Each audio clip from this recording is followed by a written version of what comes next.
Berjumpa kembali dalam program Bible Everyday. Hari ini kita akan terus belajar akan firman Tuhan. Mari kita akan terus lanjutkan pelajaran rohani kita.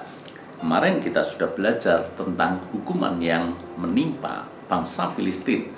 Maka di Yeremia pasal yang 48 ini kita akan belajar tentang Moab yang juga tidak luput daripada hukuman Tuhan. Kalau ditelisik secara silsilah, sebetulnya Moab ini punya hubungan yang erat dengan Israel. Kenapa? Karena Moab ini merupakan hasil daripada keturunan Lot yang melakukan hubungan dengan anaknya sendiri. Anda masih ingat ceritanya bahwa ketika Lot dan kedua anaknya perempuan lari dari Sodom, mereka semuanya bersembunyi di pegunungan. Lalu kemudian kedua putri Lot, mereka membuat ayahnya atau Lot mabuk dan mereka melakukan hubungan seks di situ. Lalu kemudian lahirlah bangsa Moab ini. Maka kita akan lihat apa yang menimpa Moab, sekalipun punya kaitan yang dekat dengan Israel karena masih keturunan daripada Lot sendiri. Maka kita melihat di sini ada hukuman yang juga tidak kalah mengerikan. Kenapa? Karena Alkitab juga menulis berkali-kali kata meratap, kata kesunyian, hukuman-hukuman yang menimpa kepada bangsa Moab. Coba kita baca di dalam ayat yang ke-8. Pembinasa akan datang di setiap kota. Tidak ada kota yang tak terluput. Lembah akan binasa, tanah datar habis musnah, seperti yang difirmankan Tuhan. Semua jengkal daripada wilayah Moab dihabiskan. Pembinasa akan datang bahkan di setiap sudut kota. Lalu kemudian di dalam ayat yang ke-9 dikatakan kota-kotanya akan menjadi sunyi sepi, tidak ada lagi penduduk di dalamnya. Ngeri sekali.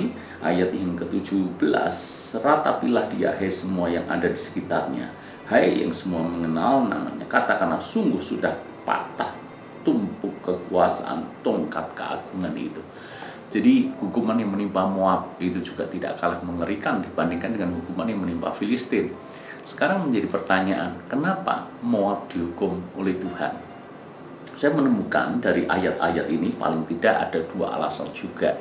Kalau kita membaca yang pertama di dalam ayat yang ke-14 lebih dulu, dikatakan seperti ini, Moab hidup aman dari sejak masa mudanya.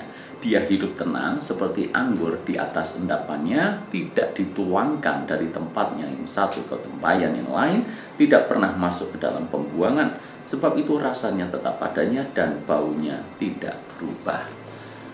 Moab ini relatif aman. Moab ini relatif menjadi bangsa yang kuat, tidak gampang diserang, tidak gampang dijajah, bahkan dari sejak masa mudanya. Bangsa ini aman-aman saja. Artinya memang dari sejak dulu kondisinya seperti itu.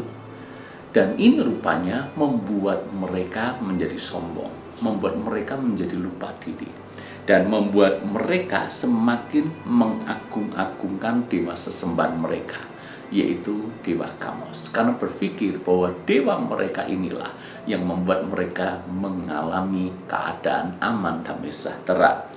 Coba baca di dalam ayat yang ke-12 dan 13. Sebab itu sesungguhnya waktunya akan datang, demikianlah firman Tuhan, bahwa aku akan mengirim kepadanya tukang-tukang yang akan menuangkannya, mencurahkan tempayan-tempayannya dan memecahkan buyung-buyungnya. Maka Moab akan menjadi malu oleh karena dewa Kamos, sama seperti kaum Israel menjadi malu oleh karena Betel, kepercayaan mereka. Jadi mereka ini mengandalkan kekuatan mereka sendiri, merasa menjadi bangsa yang kuat, menjadi bangsa yang aman, menjadi bangsa yang tidak terkalahkan. Kenapa? Karena mereka meyakini dewa mereka hebat, yaitu dewa Kamos. Lagi pula di dalam ayat yang ke-7, mari kita akan mundur. Di dalam ayat yang ke-7 dikatakan, sungguh oleh karena engkau percaya kepada bentengmu dan perbendaharaanmu, maka engkau pun akan direbut. Kamos akan pergi ke dalam pembuangan bersama-sama dengan para imam dan pemukanya. Ditekankan karena Moab percaya kepada bentengnya. Memang faktanya adalah Kota yang memiliki benteng yang kuat, kota itu relatif aman. Masalahnya adalah Moab begitu percaya diri karena bentengnya kuat, bentengnya kokoh, maka mereka tidak mungkin terkalahkan. Lagi pula mereka percaya kepada perbendaharaannya. Apa maksudnya? Perbendaharaan adalah tempat di mana semua kekayaan, semua aset, di mana sumber daya tersimpan.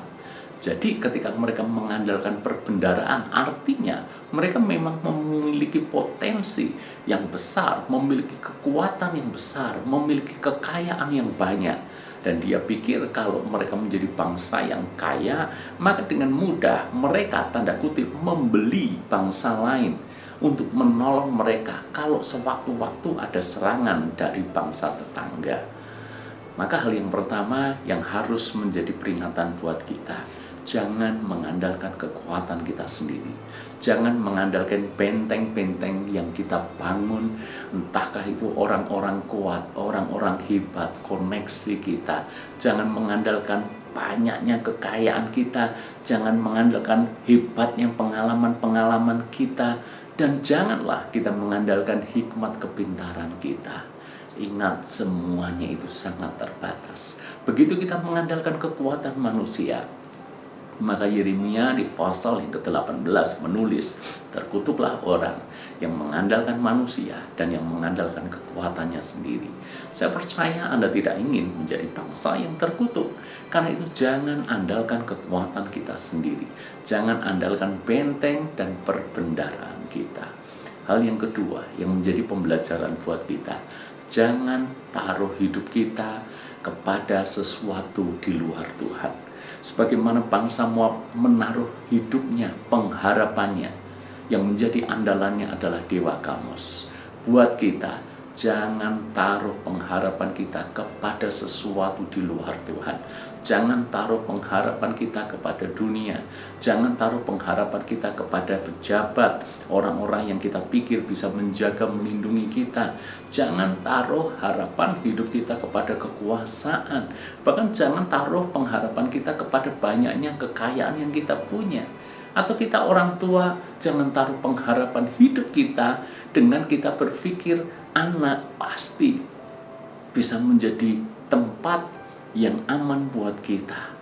Kita berpikir selama kita punya anak yang kaya, maka amanlah keadaan kita. Itu artinya kita berharap kepada manusia, sekalipun itu bahkan anak kita sendiri. Karena itu yang Tuhan mau adalah mari kita berharap kepada Tuhan, satu-satunya tempat yang kita andalkan dan yang kita harapkan. Ketika kita mengandalkan Tuhan lebih daripada apapun, justru itulah tempat teraman bagi kita. Sebab saya yakin orang yang mengandalkan Tuhan tidak akan pernah dipermalukan.